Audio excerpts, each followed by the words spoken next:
Hello বন্ধুরা, মামনি ব্লগে তোমাদের সবাইকে স্বাগত। আজ আমি তোমাদের খুব সহজে ডিমের বিরিয়ানি করাটা দেখাবো।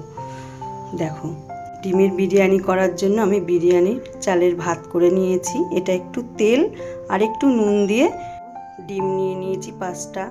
তারপরে আলু, ফোড়নের জন্য নিয়েছি তেজপাতা, গোটা গরম মশলা, লঙ্কা, আদা বাটা, রসুন বাটা আর বেরেস্তা। আর এটা আছে তোমার জিরের গুঁড়ো, ধনের গুঁড়ো আর লঙ্কার গুঁড়ো আর একটু হলুদ দিয়ে আমি এটা মিশিয়ে নিয়েছি। আর এবার দেখো, যে তেলে আমি বেরেস্তা ভেজেছিলাম সেই তেলে আমি আলু আর ডিমগুলো একটু ভেজে নেব করে ভেজে নিয়েছি। এবার এই আলু কটা তুলে নেব। একই রকমভাবে ডিমটাও আমি দেওয়ার পরে এবার ওই তেলে আমি গোটা গরম মশলাটা দেব, তারপরে একটা তেজপাতা দেব আর দেব 2টো কাঁচা লঙ্কা। এবার দেখো, তেলের মধ্যে আমি লঙ্কা, আদা আর রসুন বাটাটা, যখন দেখবে আদা রসুনের কাঁচা গন্ধটা চলে গেছে তখন তোমরা এই লঙ্কার গুঁড়ো আর ধনের গুঁড়ো, জিরের গুঁড়োর মশলাটা দেবে। দেখো, আমি এইভাবে একটু খানিকক্ষণ নাড়াচাড়া করে নেব যতক্ষণ না তেলটা ছেড়ে আসছে। আর একটা কথা বলে দিই বন্ধুরা, তোমাদের এই বন্ধু কিন্তু একদম নতুন, হয়তো অনেক ভুল ত্রুটি হবে, তা তোমরা সেটা যাই হোক ক্ষমা করে দিও।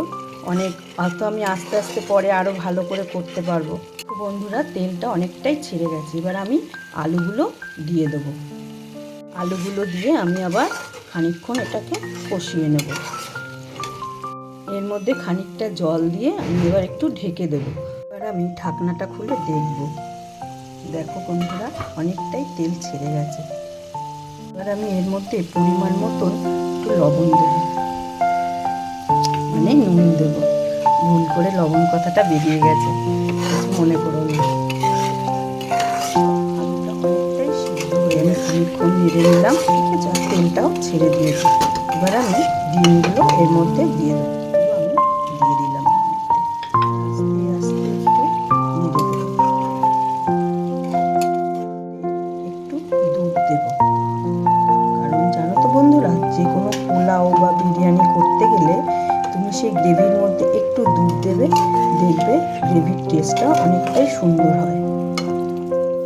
ফোটানোর জন্য ঢাকা দিয়ে দিয়েছি। তার মধ্যে আমি একটু মিঠা আতর, একটু কেওড়ার জল মিশিয়ে নেব। খুলে দেখবো। দেখো, আমাদের গ্রেভিটার মধ্যে আমি কিছুটা বেরেস্তা ছড়িয়ে দেবো। আমার পোলাওর জন্য গ্রেভি একদম রেডি।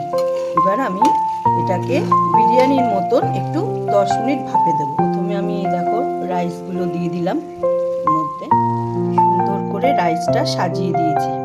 এবার আমি তার উপরে দিয়ে দেবো যে বাকি বেরেস্তাটা ছিল সেইটা।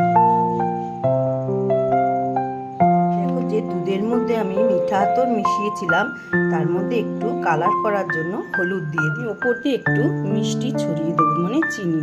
যদি তোমাদের কারোর ভালো না লাগে তোমরা নাও দিতে পারো, নুন ছড়িয়ে দেবো।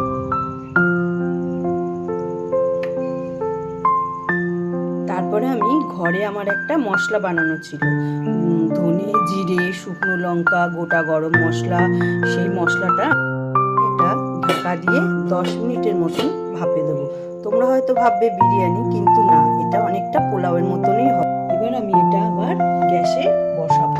বসিয়ে যে তোমাদের বলেছিলাম না, এটা ঠিক পোলাও সিস্টেম হবে। এইবার দেখো, এটাকে আমি আস্তে আস্তে পোলাওয়ের মতন এটা গ্রেভির সঙ্গে এবার আমি এর মধ্যে একটু ঘি ছিটিয়ে দেবো। কারোর যদি ঘি পছন্দ না হয় নাই দিতে পারো, তো ওই ঘি দিলে একটু ফ্লেভারটা ভালো আসবে। দেখো, আমাদের বিরিয়ানি প্লাস আমাদের পোলাও রেডি। এবার আমি সার্ভ করছি।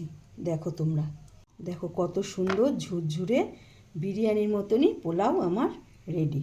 বন্ধুরা, যদি তোমাদের ভালো লাগে একটা লাইক করবে, কমেন্ট করবে, আর হ্যাঁ, অবশ্যই বাড়িতে এটা তোমরা ট্রাই করে দেখবে।